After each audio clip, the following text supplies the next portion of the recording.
What's up guys, Joe with Treasure Farms. I'm a habitat specialist with Whitetail Habitat Solutions alongside Jeff Sturgis and the gang. Hope everyone is doing well. Today I want to talk to you real quick about these habitat pockets. Now, normally we're here in Michigan, so we're not going to be planting and really doing a ton with these until probably mid-late April when we don't need to worry about those frosts and we can get these cuttings in, which is what we've been utilizing in our diversity pockets. But today I actually brought Mike out here, who's behind the camera, to work on this fencing a little bit. So this diversity pocket is, you can see there's 6 T-posts, all right, and we have some weed barrier down, and we wrapped it with this Tractor Supply netting. It was a little cheaper, and in many cases it did hold up well. It's probably hard to see it with the camera, but it is wrapped around here. Actually, in this pocket, this is the only one that is down where deer and other animals can hop in and start to ruin the plantings that we've done. So we're out here today. We're going to be actually using some welded wire, which was suggested to me by someone on YouTube, so thank you. I've gotten a couple good ideas from people, which is awesome collaborating.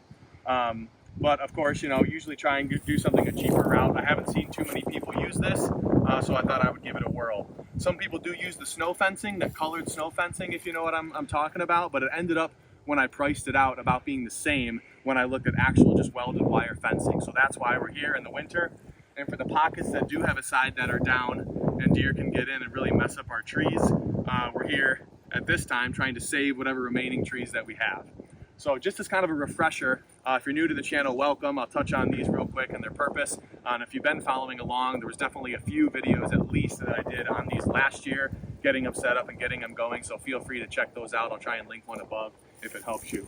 But essentially, we spread these T-posts out and we're about 30 feet in diameter.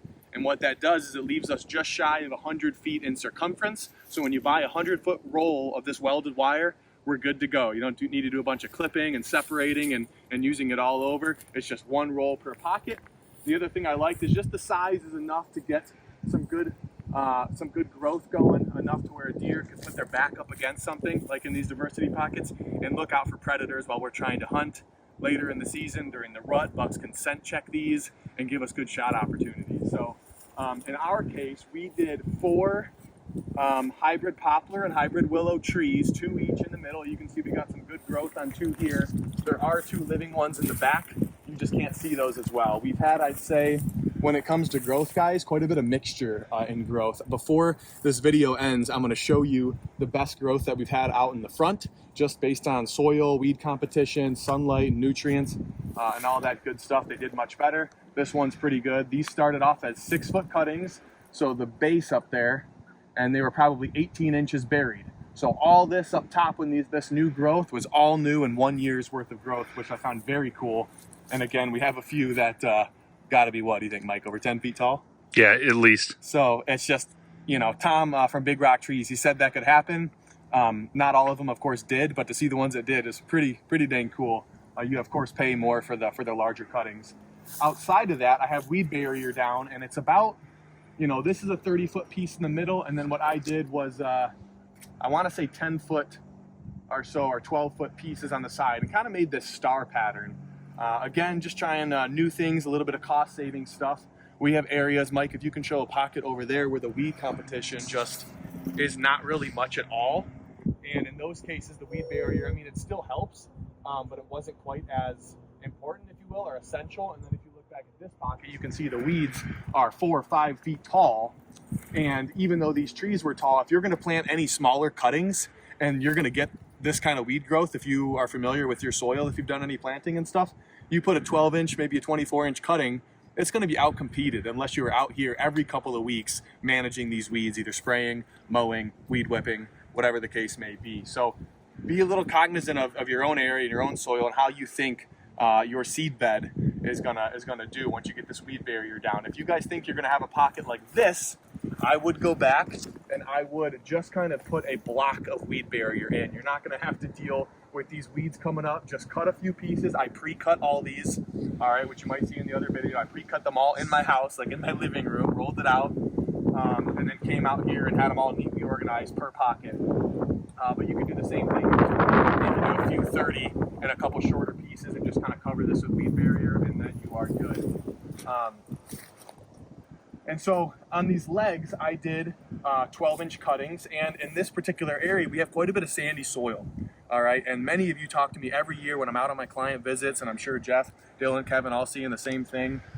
If your people are having a lot of droughts, of course it's area dependent. Sometimes we get stuck with it. Sometimes we have a good year. There's not going to be too much of a science to that. We hope for the best. But if you have sandy soil and you do have a prolonged drought, a lot of those cuttings, if they're not too deep, they're going to dry out and they're gonna die.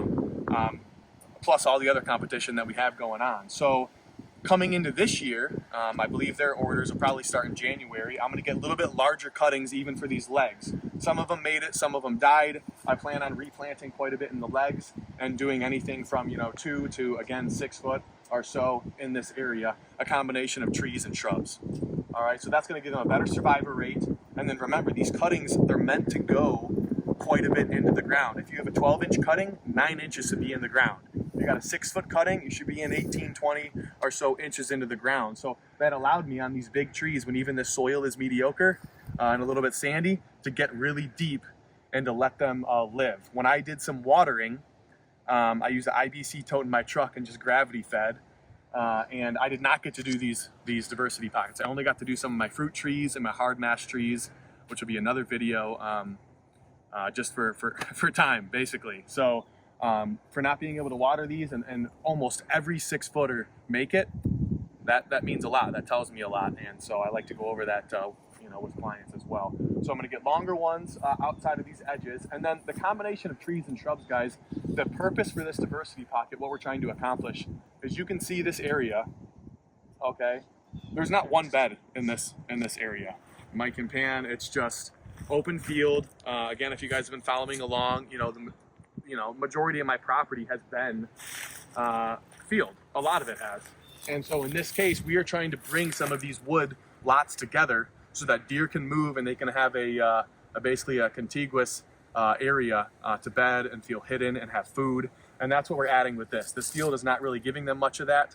So from the poplar to the dappled willow, things like that, providing the food, and then the silky willow and some others where the deer don't really prefer that, I'm going to mix that in. So when I do, maybe in a couple years, take this fencing down, they're going to have something to nibble on, and they're going to have some good side cover that maybe they don't have as much interest in unless they're really, truly starving. So that way they can, again, put their backs up to this, they can feel comfortable, they have other side cover mixed in, and we're giving them what they need, to be here during daylight hours. And a diversity pocket doesn't have to be just cuttings, guys. There's so many different things that you can be doing to fill in the area, especially let's say you have other food, briars, hard mass around, things like that, and you maybe just need more cover in that instance. You can see right over here, we got a pocket of switch. Again, this is kind of sandy soil, and I believe this is only year 2. And of course, we're in mid to late December right now. So I don't expect it to look amazing, but it is just, again, a 30, 40 foot area where we provide that cover. Deer can have food, but they can put their back up against something. They can hear if a predator's coming, and they can look out one direction, feel hidden and secure. And that's a good way for them to feel safe, keep an eye out, and just minimize the opportunity for predators. So again, another option, you can see groups of evergreens that we've done. I got a little garbage right here. The little evergreens, now quite a bit of them have died. I think these are 2 or 3 years old. But again, a nice group of 10, 20 of these spread in. And this is kind of the optimal spacing that we're looking at, maybe a shovel width or so apart, so that when these grow up, they're really going to fill in and be a nice windbreak, some nice cover, not really food in this case, but you can get, a lot of that going over time. They're going to take a little bit longer than the cuttings, but now you can see that we have a nice mixture of grasses, trees, shrubs, these evergreens. We got some oaks back there and some other cutting that we've done. So we're really going to have everything that they could ask for. Just going to take a little bit of time for these to grow. On the diversity pockets, I think that's about it. I'm going to show you another pocket over there, and I'm going to show you what they look like when we're done with this new fencing. We're going to throw this stuff away and be done with that. So I hope that gives you guys a, something to plan for in the coming year. So we're going taking this netting off. We're here at another pocket. I just wanted to show you real quick what some of the damage here. Some of them are completely disintegrated. Not many, but where the fence did come down and the deer got to him before I did. So that one's gone. This one's rubbed a little bit on, but some pretty good growth. And these other two look like they should make it. The other thing I wanted to mention to you guys, if you're going to set this up yourselves this year, if you got some stuff like this in a field, try and till the ground. If you got a small tract or something like that, you can just take away the weeds in the competition come your planting time. And what that's going to do is not only it's going to give you a pretty flat surface, but you're not going to have this vegetation. So this looks pretty dead, but in April when stuff is starting to come up and you're just past spring green up, it's going to be kind of poofy under the weed barrier. And essentially then if you use metal stakes like this that I did, and they continue to grow before they die and get shaded out, they will pop up a lot of these stakes. So another thing that you can do that I didn't originally think about, and someone had mentioned, is putting some dirt, some shovels of dirt on these edges. I spent quite a bit of money. If you buy a box of these landscape stakes, I want to say it's around 50 bucks, 50, 60 bucks for a stake of 500. And if you're putting down 6 pieces this big, and you know, we started 12 pockets last year, that's quite a bit, quite a few boxes. 6, 7, 8, something like that, number of boxes. So it's simple enough. I wouldn't cover everything with dirt because you can get at sometimes some stuff growing out of it. But I think if you were able to do that, save a bunch of money. It's simple, just a little bit of work with the shovel. It's a much better way to go about it. So the tilling and also utilizing the dirt and holding some of this weed barrier down.